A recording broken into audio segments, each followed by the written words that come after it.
لقد خلقنا الانسان فی کبد،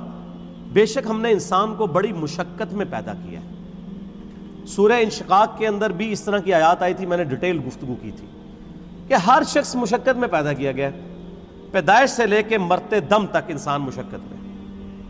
خصوصاً جب وہ جوانی کی عمر میں قدم رکھتا ہے تو مشقت میں اضافہ ہو جاتا ہے، اور وقت کے ساتھ ساتھ انسان پہ برا وقت ہی آتا ہے، اچھا وقت نہیں آتا۔ انسان کی مصروفیات بڑھ جاتی ہیں، انسان کی تگ و دو بڑھ جاتی ہے، اولاد کی تربیت کا معاملہ، ان کے رزق کا بندوبست کرنا، ظاہر ہے اللہ نے اسباب کے ساتھ چیزوں کو جوڑا ہوا ہے،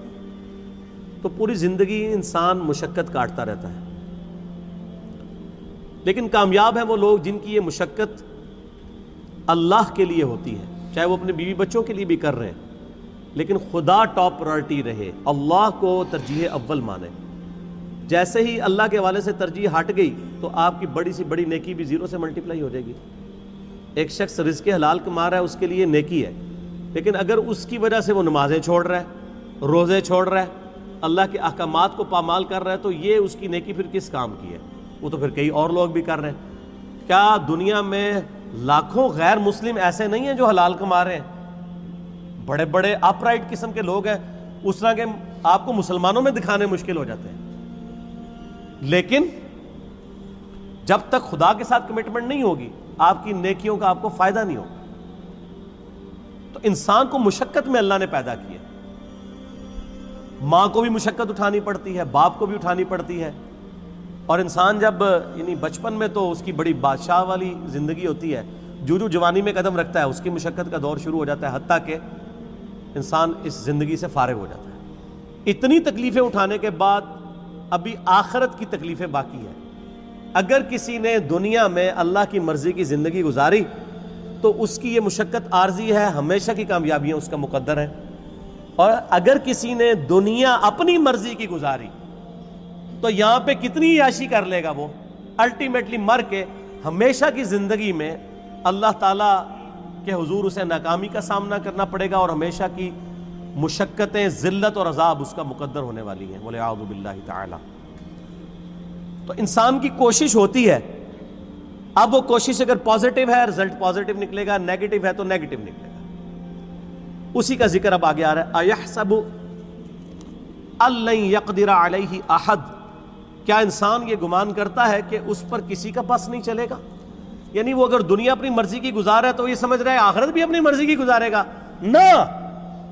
ایسا نہیں ہوگا۔ یقول اہلکت مالا لبدا،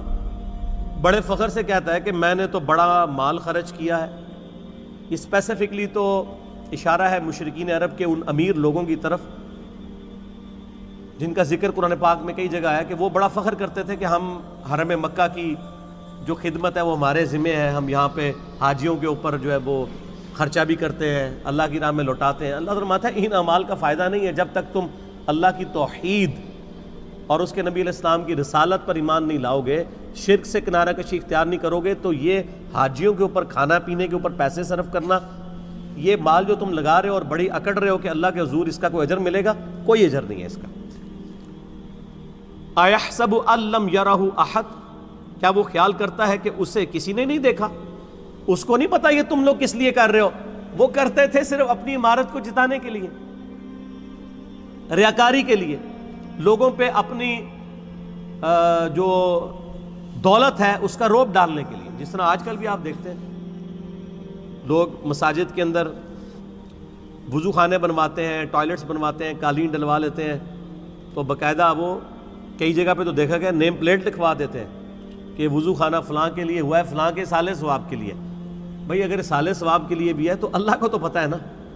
آپ کے لکھنے کا تو اللہ محتاج نہیں ہے، نیکیوں کو تو چھپانا چاہیے، یہ خطرہ ہے کہ آپ کی نیکیاں برباد ہو جائیں۔ اور کئی لوگ تو جو ہے وہ حرام کے مال سے جو ہے اس طرح کے معاملات چل رہے ہوتے ہیں ان کے، اور وہ یہ سمجھتے ہیں کہ ہم اللہ کی راہ میں تھوڑا سا پیسہ خیرات کر کے اپنے باقی کے مال کو حلال کر لیں گے، ایسا نہیں ہوگا۔ اللہ تعالیٰ بہت غیرت مند ہے۔